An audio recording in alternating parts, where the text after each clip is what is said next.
Hi friends, welcome to my channel. ఇక శ్రీకర్ అయితే చాలా కోపంగా అవని వాళ్ళ ఇంటికి వచ్చి అయితే అవని అవని అని చాలా గట్టిగా అయితే పిలుస్తూ ఉంటాడు.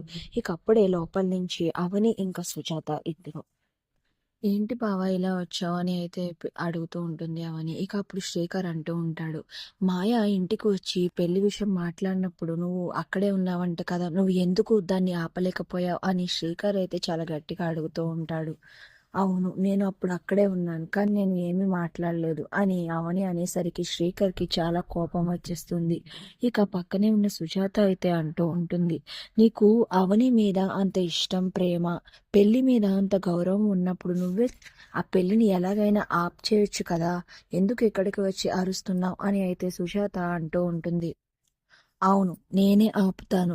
పెళ్లి విషయం తర్వాత చెప్దాంలే, ఇప్పుడు ఎందుకు అని ఆగాను. ఇప్పుడే వెళ్ళి మా పెళ్లి విషయం చెప్పి ఈ పెళ్లిని ఎలాగైనా ఆపేస్తాను అని శ్రీకర్ అక్కడి నుంచి చాలా కోపంగా బయటికి వెళ్తూ ఉంటాడు. ఇక అవని అయితే ఏదో జరిగిన విషయం గుర్తు చేసుకుని అలా జరగకూడదు, చెప్పకూడదు ఇప్పుడు అని ఆ నిర్ణయం తీసుకుని, బావ ఆగు, వద్దు బావ చెప్పొద్దు అని శ్రీకర్ వెనకాల పరిగెట్టుకుని వెళ్తూ ఉంటుంది. ఏమీ అర్థం కాలేనట్టుగా సుజాత అయితే అలా చూస్తూ ఉంటుంది. మరి మాయాకి శ్రీకర్ అవని భార్యాభర్తలన్న నిజం తెలుస్తుందా లేదా అనేది నెక్స్ట్ రివ్యూలో తెలుసుకుందాం. వీడియో నచ్చితే ప్లీజ్ సబ్స్క్రైబ్.